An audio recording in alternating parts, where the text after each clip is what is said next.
Magandang araw mga kaibigan. Pag-usapan natin ngayon yung mga bangayan ng mga kongresista na humantong na sa pagsampa ng kaso sa Ethics Committee ng House of Representatives. Ito po yung nangyari kay Congressman Albert Lee ng Agri Party List, na kung saan hindi siya pinagsalita sa plenary debate sa budget. Ano na lang yan, nang agaw na lang sa ng mikropono dahil gusto niyang question yung budget ng Department of Health, kaya lang hindi siya pinagsalita. Ito, sa bugso ng damdamin, very aggressive siya na gusto niyang i-question yung budget, wala eh. So, sinampahan na siya ng complaint sa Ethics Committee. Ang nagsampa si Congresswoman Women Stella Kimbo at Angelica Co. Okay, panoorin natin itong balita ng PTV4. Una na rin napansin ang bugso ng emosyon ni Lee nang subukan niyang pigilan ang paglusot ng panukalang pondo ng Department of Health sa plenaryo, pero hindi siya nagtagumpay. Mr. Speaker, having no more members of the minority. Mr. Speaker, we join the minority in their motion to terminate the period of the So move, Mr. Speaker! Kanya na ba ang nangyayari ngayon dito sa atin? The proposed budget of the Department of Health. Is there any objection? The chair Mr. Speaker, I have a motion ruling, Let me please. question the Interpellations of the proposed budget of the Department of Health is hereby Let me terminated. question the forum, Mr. Mr. Speaker. Speaker. Suspended. Mr. Speaker! Dahil naman sa karanasan ni Nagtuluan Ko, formal na silang naghain ng ethics complaint laban kay Lee higit 2 linggo matapos itong mangyari. Sa kanilang reklamo, nakasaad na maituturing na improper conduct ang ginawa ni Lee na labag sa Code of Conduct ng Kamara. Kaya kung may konting katagalan, I had to process it for myself and then ask people around me also. Kumbaga, hindi ko naman siya basta-bastang dahil at the height of my galit, doon ako magpa-file. Inisip ko rin po muna sa sarili ko na ano ba ito, anong nangyari, tama ba yung nangyari, babae po kaming dalawa, and gusto ko ba na mangyari ito sa mga susunod na congresses, papayagan ko ba na ganun ang mangyayari? Aaminin ko po na it took me a long time dahil pinag-isipan ko talaga ng mabuti. At ang pinagdaanan ko, palagay ko, is typical ng pinagdadaanan ng mga babae na sinasaktan. Nakarating na kay Congressman Lee ang inihaing reklamo laban sa kanya at iginagalang daw niya ito. Pero may paglilinaw siya ukol sa nangyari. Hindi ko kailanman magiging intensyon na manakit o mambuli kahit kanino, kahit sino man. Wala rin sa intensyon ko na hindi respetuhin ng Kongreso. Ang akin pong naging aksyon ay bunga ng aking matinding kagustuhan na matugunan na ang kulang-kulang at napakamahal na mga benepisyong pangkalusugan. Pagtitiyak ni Lee, handa siyang humarap kung ipapatawag ng House Committee on Ethics and Privileges ukol dito. Melales Moras para sa Pambansang TV sa Bagong Pilipinas. So, yan po. Kawawa itong si Congressman Lee.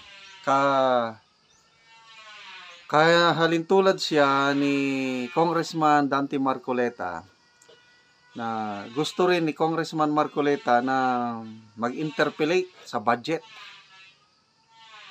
Kasi may question sa budget eh. Kaya lang hindi nakapagsalita si Congressman Marcoleta. Ito naman si Congressman Lee, medyo mas agresibo. Hindi rin siya makapagsalita. Kaya lang, siguro sa bugso ng gusto niyang yung malasakit niya sa mga pobreng kababayan natin, yung lalo na sa health concerns, alam mahal ng bilhin ng gamot, gusto niyang i-question yung budget ng DOH, kaya hindi siya pinagsalita. So, dahil sa awa, siguro, yun, nang agaw ng microphone, nagsigawan sila doon.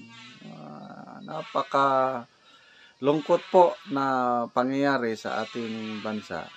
Bakit ganyan na Kung minsan kasi ang ruling sa Congress, ang dapat lang pala na mag-question sa budget ay yung mga minority. So, sino yung mga minority o yung opposition? Yung tatlong makabayan block. Brosas, Manuel, Castro. Kaya lang, wala na ngayon eh. Parang magkakampi na yung tatlo na yun, di ba? Most of the time, kakampi na sila ng administrasyon, kaya wala nang tunay na oposisyon. Kaya ito na lang sina Congressman Lee, Congressman Marcoleta, at mga ilan-ilan pa, wala na, hindi na makapagsalita yung iba eh. Kaya, yung ginawa ni Congressman Lee, ng agaw, talagang mananagot siya doon at handa naman siyang humarap sa Ethics Committee. Kaya lang, ipaliwanag siya na hindi niya sinadya na sa bugso ng damdamin. I hope, ako nakaranas din ako ng ganyan eh. Yung dahil sa yung gusto mong tumulong, tapos hindi ka papayagan na magawa mo yung gusto mo, makakagawa ka minsan ng hindi ka nais-nais. Sa isang video, nakapanood ko na, parang nag-sorry, nag-apologize si Congressman Lee sa chairman ng Committee on Appropriations kay Congressman Saldico. Nag-apologize siya. Kasi tungkol sa budget yun eh. Kaya lang, sabi naman tong dalawa, si Vice Chair Estela Quembo, is saktan pa rin sila. Hindi naman nag-apologize si Congressman Lee sa kanila. Pati itong congresswoman ko, I don't know kung asawa ba ito ni Congressman Saldico. Anyway, matatanggal ba si Congressman Lee? Posible. Depende na sa o kaya ipaparusahan, suspension. Posible. Kaya lang, naman, patapos naman ang 19th Congress. Diba? Nag-file na ng kandidatura. Ang alam ko, itong si Congressman Wilbert Lee, nag-file na ng kandidatura para senador. I don't know kung anong chances niya na manalo. But aside sa advocacy sa health, agriculture, nakikita ko maganda yung response ng agricultural sector. Isa na itong si Congressman Lee.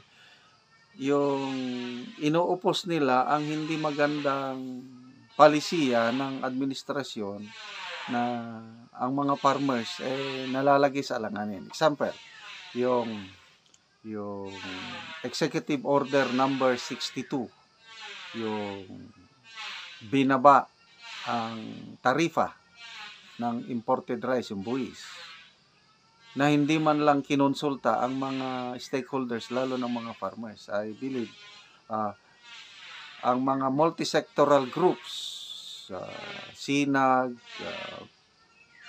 Federation of Free Farmers, isa na yung Agri-Party List,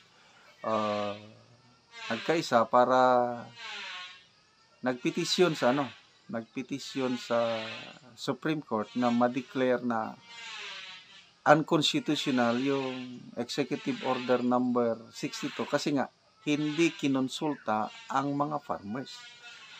Ano ba naman yan? Dapat ang isipin ng gobyerno yung kapakanan ng mga farmers. Talagang hindi ko maisip bakit ibaba nila ang taripa ng imported rice. Although maganda yung sinasabing intention nila na para daw bababa ang presyo ng bigas. Bakit hindi mo konsultahin yung mga farmers na affected? So, ayun yan, magsasagawa na ng Supreme Court ng oral arguments tungkol niyan. Kaya lang, mag-performance na. Mula nang ibinaba yung tarifa, yung promise na pagbaba ng presyo ng bigas na 7 pesos per kilo ang ibababa ng presyo ng bigas hanggang ngayon hindi pa natutupad. So anong ibig sabihin nun? Epektibo ba yung pagbaba ng tarifa? Epektibo siguro sa mga importers. Kasi according sa Farmers Group, yung Federation of Farmers of the Philippines, umaabot na sobra 5 billion na ang ganansya ng mga rice importers dahil sa pagbaba ng tarifa. Ang presyo hindi pa bumababa. Ang mga farmers affected na dahil bumaba na rin yung palay, yung buying price ng palay bumaba na. Kaya nakakalungkot na pangyayari itong ganito, na ang mga farmers na isasakripisyo at ang nakikinabang yung mga importers. So, good luck kay Congressman Lee sa kaso na naisampa sa kanya sa Ethics Committee.